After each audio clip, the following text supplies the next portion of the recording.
It's truly remarkable. In such a modest workshop, they are able to produce what large-scale production lines can only dream of: a 4-blade propeller. In industrially advanced regions, such propellers would require sophisticated machinery. After many complex procedures, this craft can still be done by hand. And here, it all begins with melted scrap metal. Through hand-rubbing sand and pouring, they uphold the tradition: if you can't buy it, make it yourself. With exceptional skill and a modest salary of just 2,000 rupees, there's no doubt that they are fearless in their craft. It's truly amazing to witness the process from start to finish. To streamline production, the master begins by carving out a hole in the sand pile, a 4-leaf shaped pit, where the propeller sample will be placed. The gap between the sample and the sand pit is filled with sand, packed tightly to ensure a perfect fit. Using a level to measure precision, the mold is kept perfectly level. Next, they begin piling on sand, rubbing it by hand, to shape the mold of the propeller. To ensure the mold is compact and solid, the master continues to water the sand, and taps the bottom to firm it up. This process repeats until the structure is stable and no air pockets remain. This is just the first step.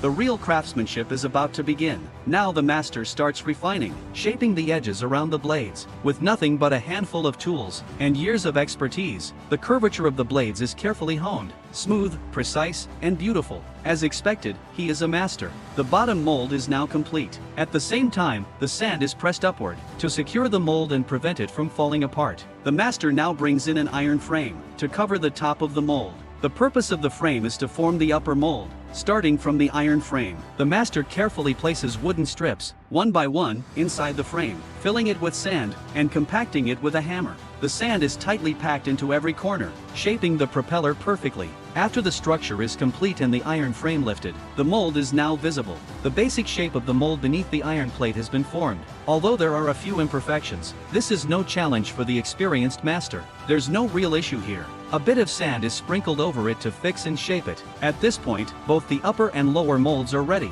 To make them stronger and more stable, before pouring in the molten iron, the master uses a spray gun to bake the mold at high temperatures. This hardens the surface significantly. Once baking is finished, the iron frame can be set back onto the ground. Now, everything is in place. We're ready for the pouring process. Next, the materials for molten iron are prepared. The scrap copper and iron are gathered. These are then melted down to create molten iron. The master crushes the scrap metal into small pieces, which are then placed into the furnace to be smelted. Once the metal is molten, it's transported to the mold, ready for pouring. The pouring begins, filling the mold completely with molten iron. The master uses an iron rod to stir the iron as it fills the mold. This ensures an even distribution. Other masters hurry forward, removing the wooden strips from the frame. Before the molten iron cools and hardens, the pouring is complete. Next, the still steaming iron rack is carefully opened. The mold location is dug out. Digging and digging, a glowing red, 4-blade propeller is revealed. The master then attaches an iron chain to the propeller's hanging point. The entire propeller is carefully pulled out of the mold. The hanging point is knocked away and removed. A large propeller now stands before us, but it's still in its semi-formed state. Next, the master moves it to the machining workshop. It will undergo further rough surface treatment to refine its surface. Meanwhile, the mounting hole is created to connect the propeller to the rotating shaft. Now, the propeller is ready for use. In the lathe workshop, one versatile lathe handles the entire process, tailored to the task. This lathe is indispensable to its master.